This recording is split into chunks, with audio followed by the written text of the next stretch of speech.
बिस्मिल्लाहिर्रहमानिर्रहीम। अस्सलाम वालेकुम। और जनाब मेरी मायके वालियों, क्या हाल है? वैसे देखें मेरी मायके वालियों, आप मेरी वीडियो देखकर चली जाती हैं, ना लाइक करते हैं, ना सब्सक्राइब करते हैं, ना शेयर करती हैं। आप मेरी वीडियो को लाइक भी करें, सब्सक्राइब करें, शेयर देखा कितने हक से कह रही हूँ, आखिर आपकी मायके वाली हूँ। मायके वाली अगर इतने हक से ना मांगे तो फिर मायके वाली कैसी हुई?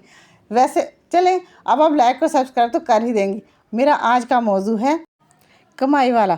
कमाई वाला मतलब कि जैसे हमारे घर में हमारे फादर होते हैं, लाइक जब हम छोटे होते हैं तो हमारे फादर जब बाहर से आते हैं तो कहते हैं, अरे ये लाइट क्यों जल रही है, ये पंखा क्यों चल रहा है। तो उस टाइम हमें हंसी आती है और हम अपने फादर का उस टाइम अपने अब्बा का मजाक भी बना देते हैं कि देखो अब अब्बा आ गए हैं, अब कहेंगे कि ये लाइट बंद करो, ये पंखा बंद करो। क्या है ना, उस टाइम हमें समझ नहीं होती, हम छोटे होते हैं और ना हम कमा रहे होते हैं। जब हम बड़े हो जाते हैं, प्रैक्टिकल लाइफ में आते हैं, तब हमें समझ में आती है कि कमाई की जो ज़रूरत होती है उसको कितना संभाल कर एहतियात से इस्तेमाल करना चाहिए। कुछ लोग बहुत सी चीज़ों पर पैसे ज़ाया करते हैं, जैसा कि हील पर पैसे ज़ाया करते हैं, कुछ लोग कपड़ों पर पैसे ज़ाया करते हैं। अब जैसा कि मेरी बेटी ने पिछले दिन ऑनलाइन शॉपिंग की, हालांकि मुझे बहुत गुस्सा आया उसकी, और जब शॉपिंग कर उसका पैकेट आया और वो खोला तो एकदम से उसका चेहरा ऐसे हो गया, मुझे समझ में आ गई कि उसने जो मंगवाया वो नहीं आया। और मुझसे कहने लगी, नहीं नहीं वही आया जो मैंने मंगाया। मैंने कहा, ये तुमने पैराशूट के ट्राउज़र कब से पहनना शुरू कर दिए? तो मुस्कुरा कर कहने लगी, नहीं असल में मेरी फ्रेंड ने मंगवाया है। और मैंने कहा, झूठ? तो फिर हंसकर कहती है, हाँ मंगवाया तो मैंने कुछ और था, लेकिन आप कुछ और गया है। फिर मैंने उसे प्यार से समझाया, मैंने कहा, देखो बेटा, जिस चीज़ की ज़रूरत हो वही मंगवाया करो, ज़्यादा ना मंगवाया करो, फजूल खर्ची। और ख़ासकर ऑनलाइन, ओ हो इतना कुछ तंग करते हैं ना ऑनलाइन वाले कि क्या बताएं। और आजकल उसको, मेरी बेटी को हील का शौक़ चढ़ा हुआ है। 8 इंच की हील का जूता लेकर आई और मैं हैरान हो गई। मैंने कहा, इतना बड़ा जूता कहाँ पहन? कहने लगी, मेरी फ्रेंड की शादी है वहाँ पहन। अब फ्रेंड की शादी पर जब पहन कर जूता, उसके बाद दोबारा उसने पहना ही नहीं।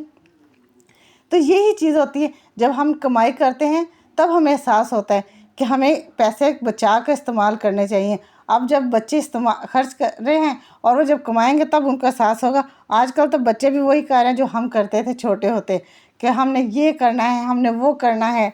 और जब हमें देखते हैं तो फ़ौरन से लाइट और पंखे बंद करने शुरू कर देते, जैसे हम किया करते थे। बिल्कुल सेम वही हमारे बच्चों का भी सिस्टम है। इसलिए हमने बच्चों को प्यार से समझाना है, क्योंकि आजकल हमारे वाला दौर तो रहा नहीं कि माँ बाप गुस्से से कहेंगे, डांट डपट करेंगे और बच्चे सुन लेंगे और मान लेंगे। आजकल के बच्चे तो जेनज़ी बच्चे हैं, नेट के बच्चे हैं।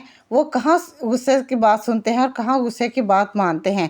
उनको प्यार से समझाना पड़ता है कि बेटा, ये जो हम पैसे कमाते हैं ये आप ही के लिए खर्च करते हैं, आप ही की ज़ात पर खर्च करते हैं। अगर इनको फालतू खर्च करेंगे, इनको इधर उधर ज़ाया करेंगे तो ये आप ही का नुकसान है। और फिर बच्चे समझ भी जाते हैं, बच्चे अच्छे होते हैं।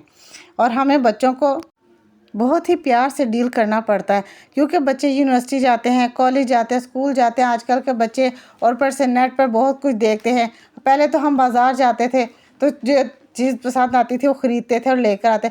आजकल तो बच्चों के हाथ में नेट है, वो ऑनलाइन चीज़ें दराज खोलते हैं, अमेज़ोन खोलते हैं और 100 तरह की चीज़ें देखते हैं, पसंद करते हैं और फिर उनकी कोशिश होती है कि हम ख़रीद लें।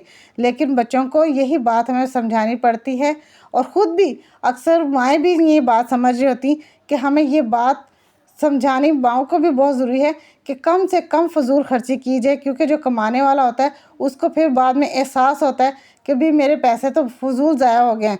फिर वो डांटते हैं, फिर हम कहते हैं कि लो जी वो ज़ालिम है, डांट रहा है, हमें पैसे नहीं खर्च करने दे रहा। और जो कमा कर लाता है हमें उसका भी एहसास करना चाहिए और ये देखना चाहिए कि वो क्यों कह रहा है। वो बाहर की दुनिया में धक्के खाकर जब पैसे कमा कर लाता है तो वो हमारे लिए ही लाता है, हमारी ज़ात पर खर्च करने के लिए लाता है, ताकि हम ऐश से ज़िंदगी गुजार सकें। इसका मतलब ये नहीं होता कि हम पैसे को फजूल उड़ाना शुरू कर दें और खूब खूब खूब उड़ाते चले जाएं। बच्चों को समझाना पड़ता है, बल्कि जब बच्चों थोड़े से ग्रो एज में आ जाए तो उनको कहना पड़ता है कि बेटा तुम भी थोड़ा थोड़ा कमाओ, ताकि बच्चों को एहसास हो कि पैसा कमाना कितना मुश्किल है। पैसा कमाना कोई आसान काम नहीं है, इस पे मेहनत करनी पड़ती है। घर बैठे कोई नहीं देता, घर बैठे तो कोई धक्का भी नहीं हमें फ्री में देता, हमें बहुत मेहनत करनी पड़ती है। बच्चों को ये एहसास दिलाना पड़ता है कि हम फ्रूट की प्लेट नहीं है, उठाया और गपा गप खा लिया। इसमें हर किस्म का फल होता है, इसमें केकर के पौधे भी होते हैं जो हमें उठाने पड़ते हैं, जो हमारे हाथों में चुभते हैं। دنیا بہت ظالم ہے اور دنیا میں رنگ رنگ کے لوگ پائے جاتے ہیں۔ بچوں کو یہ سمجھانا بہت ضروری ہوتا ہے کہ دنیا سے کیسے بچنا ہے اور کیسے نہیں بچنا، اور کیسے اپنے گھر کو لے کر چلنا ہے۔ جب بچوں کو یہ بات سمجھ میں آ جائے گی تو پھر بچے خود بخود کمائی کرنے والے کا احساس کرنے لگیں گے، ورنہ وہ باپ کو اے ٹی ایم مشین ہی سمجھتے ہیں گے کہ اے ٹی ایم ڈالا پیسے نکالے، اے ٹی ایم ڈالا اور پیسے نکالے۔ بچوں کو یہ نہیں بتانا کہ باپ اے ٹی ایم مشین ہے، ان کو یہ بتانا ہے کہ خود بھی کماؤ، اللہ میں نے تمہیں بھی ہاتھ پاؤں دیے ہیں، ان کا استعمال کرو۔ اللہ نے تمہیں دماغ دیا، اس کا استعمال کرو۔ باپ نے تمہیں پڑھا لکھا کر گرو کیا ہے، کچھ بنایا ہے، تو اب تم بھی کوئی ہاتھ پاؤں ہلاؤ، تم بھی اپنے ہاتھ پاؤں کی مدد سے کماؤ تاکہ تمہیں دنیا داری کا پتہ چلے۔ ورنہ کمائی کرنے والا باپ جو ہے وہ بوڑھا ہو جائے گا تو پھر اس کی مدد کون کرے گا؟